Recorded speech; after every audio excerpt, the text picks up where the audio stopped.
Hello and welcome to day 3 of our journey through 1 John in Greek. And so as our practice is developing, let's go ahead and give those of you who are a little bit more proficient a chance to go ahead and translate this. So pause the tape and see if you can come up with the translation. And we're back. So here's my translation. That which or what we have seen and we have heard, we are announcing also to you. Now, this should be fairly clear to you by now. We've seen all of these components already before. So this is the perfect of horao. This is the perfect of akuo. This is the relative pronoun in its neuter form. This is the personal pronoun dative to y'all. And then kai, when kai doesn't work as an and, we downshift into either also or even. And in this case, we are proclaiming also to you. Now, he's picking back up where verse 1 left off. So remember from yesterday, we saw that verse 2 is kind of like a parenthesis, a dash, and then words, and then a dash. Verse 2 is kind of we interrupt this train of thought, to say something about life. And so really, verse 3 goes back to the train of thought from verse 1, kind of repeating verse 1 to pick up. We resume verse 1 in progress. So what we have seen and we have heard, we are announcing also to you, Hina, in order that also you, y'all, and this is for emphasis, fellowship might have with us. It's kind of Yoda. Fellowship might have with us. More on that in a second. And the fellowship even, or actually this is post-positive, so the and comes from this, and then this kai I'm going to downshift into something else. And even the fellowship, our fellowship with the Father is, and with the Son of him, Jesus Christ.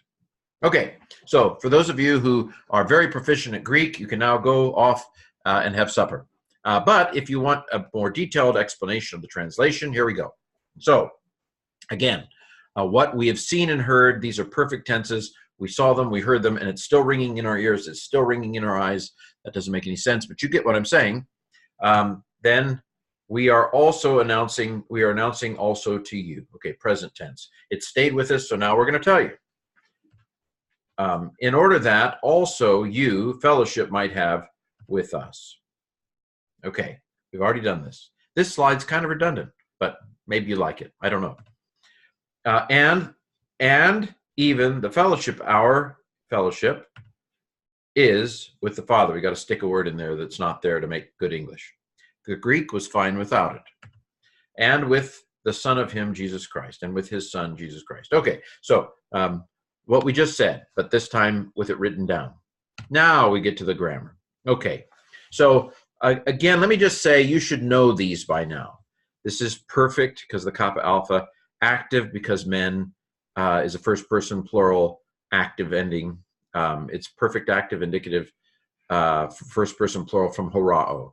This is perfect active indicative first person plural from akuo. This is the relative pronoun, which is since the subject is we, this must be the object. What we have heard.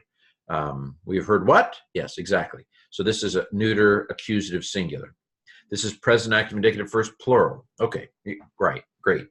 Okay, now what kind of a clause is this? Let's say that you've just, nudge, nudge, wink, wink, finished second semester Greek. You should be able to know what kind, first of all, what mood is the verb following hina going to be? What is the hina, what mood is the verb going to be in? Subjunctive is coming, subjunctive is coming. Okay, so we should expect to find a subjunctive. And then what kind of clause does hina introduce? That's right, either a purpose or result clause. Since this translates in order that, it's telling us why we are announcing. Why are we announcing it? In order that you also might have fellowship with us. So it is a purpose clause with a subjunctive verb. Okay, that sound familiar from the past? Now, ekete. If we start at the end and move backwards, what is te?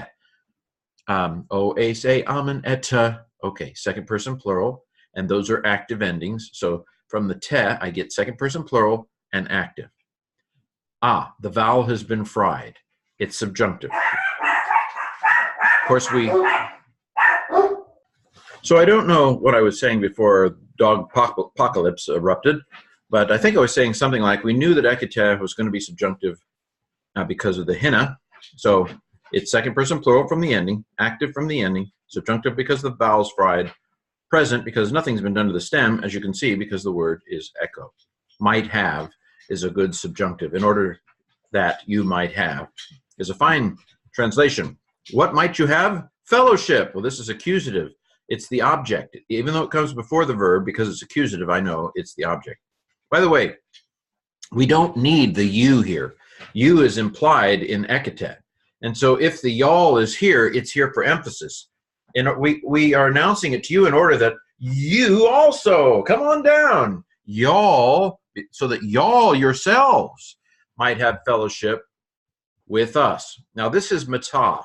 For those of you who know mata, mata with the genitive, this is genitive, mata with the genitive means with. But what happened to the tau and the alpha, mata?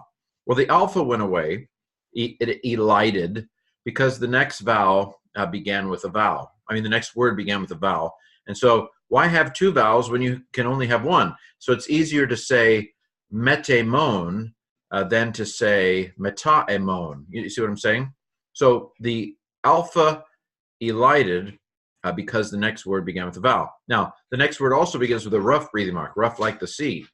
And so that caused the tau to aspirate, to go from tau to, from t to, we would say th.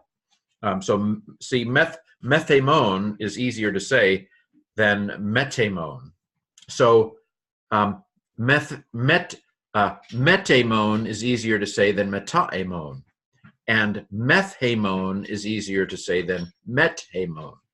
And so the change here has to do with the sound, same meaning, of course, with us. Okay. And our fellowship, so this is the fellowship, the R. This is an attributive construction, if you remember from yesterday.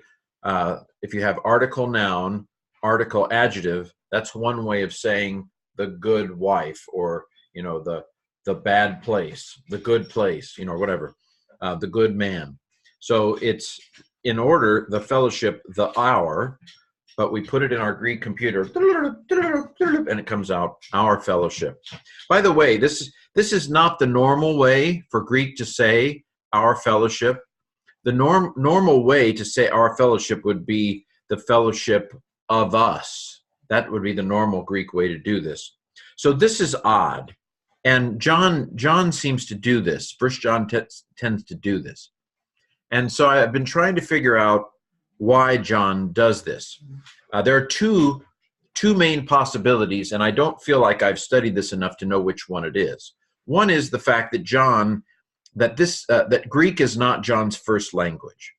And I think this makes sense because John's Greek is the simplest Greek in the Bible, which makes sense if he's not as fluent in Greek, say, as Paul, or even Matthew or Mark or Luke, especially.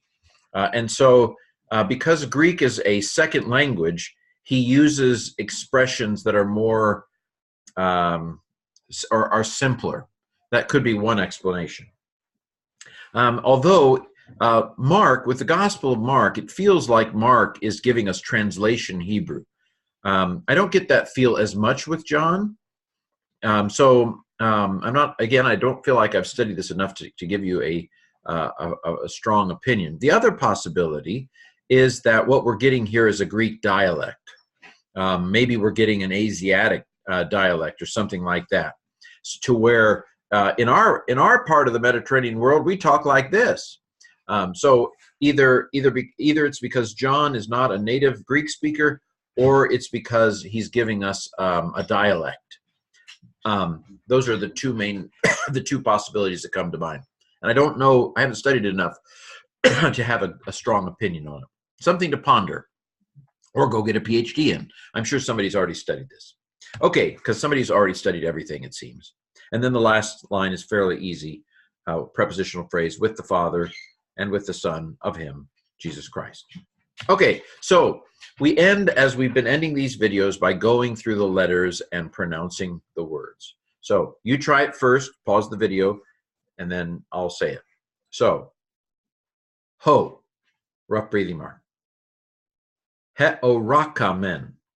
Okay, rough breathing mark. So this is omicron, epsilon, omega, rho, alpha, kappa, alpha, mu, epsilon, nu. Next word, chi. Hope you have that memorized by now. It means and. Next word, alpha, kappa, eta, kappa, omicron, alpha, mu, epsilon, nu.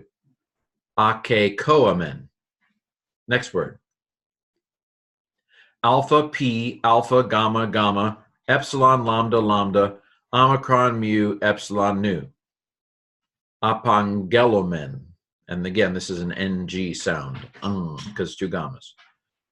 Chi again, rough breathing mark, upsilon, mu, iota, nu, with a circumflex. Humin. Okay, next word, rough breathing mark, iota, nu, alpha. Hina, or hina. I'm not sure if that's long or not.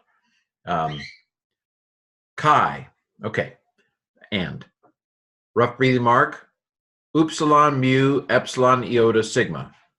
Humes. In modern Greek, it'd be hemes, but we're not doing modern Greek, are we? Next word, kappa, omicron, iota, nu, omega, nu, iota, alpha, nu. Koinonion. You may know the word koinonia, fellowship. In the accusative case, it's the object.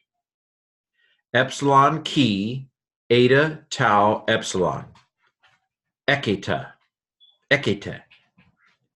Next, mu, epsilon, theta, meth. Next, rough breathing mark, eta, mu, omega, nu. Hamon. What's that word? Chi. What's it mean? And. Rough breathing mark with an eta. Hey.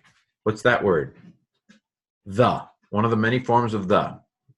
Here we have again, it looks familiar. What is it? Koinonia. De. So delta epsilon. De is a procrastinator, or we call it a post-positive. It never comes where we want it to be. Here, it should be translated first, even though it comes fourth. Who knew? Rough breathing mark, eta. Hey. Rough breathing mark, eta, mu, epsilon, tau, epsilon, rho, alpha. Hey, matera, hour, O-U-R. Mu, epsilon, tau, alpha. Meta, that's the normal form that's meth over here. Same word though. Tau, omicron, upsilon. 2, what word is that? It's another form of the word the. P, alpha, tau, rho, omicron, sigma. Patros, or Petros, of father. What's this one? Chi. What's this one? Meta, with. What's this one? 2, of the. Upsilon, rough breathing mark, iota, omicron, upsilon. Hu, of the sun. Alpha, upsilon, tau, omicron, upsilon, with a smooth breathing mark. Au2, of him. Iota, eta, sigma. Iota, eta, sigma again. Omicron, upsilon. When iota is first, it tends to be pronounced like a consonant. Yesu. And then finally, chi, rho, iota, sigma, tau, omicron, upsilon. Christu, of Christ. Well, in this case, Christ. Okay, well, there you have it. Another verse, another day. 1 John 1:3, tomorrow, Lord willing, we'll be back with 1 John 1:4.